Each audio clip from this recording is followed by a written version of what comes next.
आप देख रहे हैं दमन क्रांति। नमस्कार, मैं आरशी। आप सबका स्वागत है दमन क्रांति न्यूज में।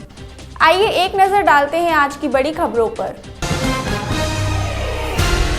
दिल्ली में अगले आदेश तक स्कूल बंद, सुप्रीम कोर्ट की टिप्पणी के बाद आप सरकार ने लिया फैसला।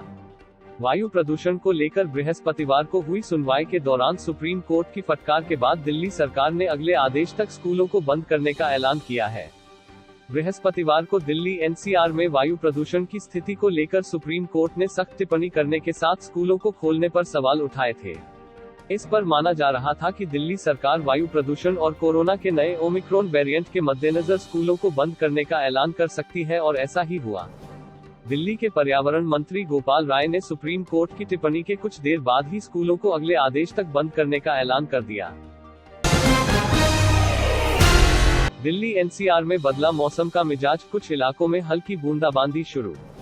दिसंबर महीने की शुरुआत होने के साथ ही दिल्ली एनसीआर में मौसम का मिजाज बदल गया है। बारिश के साथ ठंड में भी जोरदार इजाफा होने के आसार बनने लगे हैं। इस बीच दिल्ली एनसीआर में आंशिक रूप से बादल छाए हुए हैं।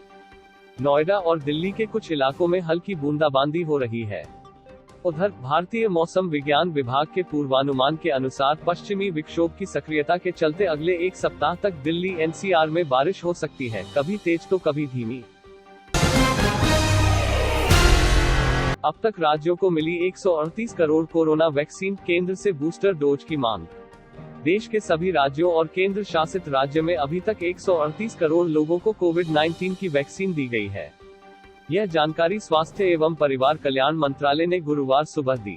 मंत्रालय ने बताया कि भारत सरकार की ओर से अभी तक सभी राज्यों और केंद्र शासित राज्यों को डायरेक्ट स्टेट प्रोक्योरमेंट कैटेगरी के तहत मुफ्त में 138 करोड़ कोरोना वैक्सीन की डोज उपलब्ध करवाई गई है। उन्होंने आगे बताया कि इसके अलावा अभी तक सभी राज्यों और केंद्र शासित राज्यों के पास 22.78 करोड़ वैक्सीन की अतिरिक्त डोज उपलब्ध है।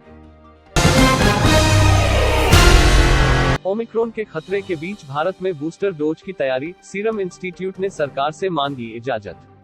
सीरम इंस्टीट्यूट ऑफ इंडिया ने बूस्टर डोज के रूप में कोविशील्ड वैक्सीन के लिए भारत के ड्रग रेगुलेटर से मंजूरी मांगी है। समाचार एजेंसी ANI के मुताबिक SII के अधिकारियों ने पर्याप्त डोज का हवाला देते हुए बूस्टर खुराक के रूप में वैक्सीन के लिए अनुमति मांगी है। अधिकारियों के मुताबिक कोरोना वायरस के नए वेरिएंट ओमिक्रॉन के सामने आने बाद सीरम इंस्टीट्यूट ने यह मांग की है। सीरम इंस्टीट्यूट ऑफ इंडिया पहली भारतीय कंपनी है जिसने कोविड-19 बूस्टर खुराक के लिए मंजूरी की मांग की है।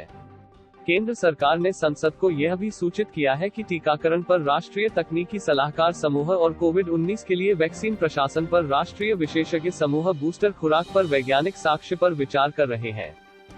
ऐसे ही डेली न्यूज अपडेट के लिए जुड़े रहिए दमन क्रांति के साथ। चैनल को लाइक करना, शेयर करना, सब्सक्राइब करना ना भूलें।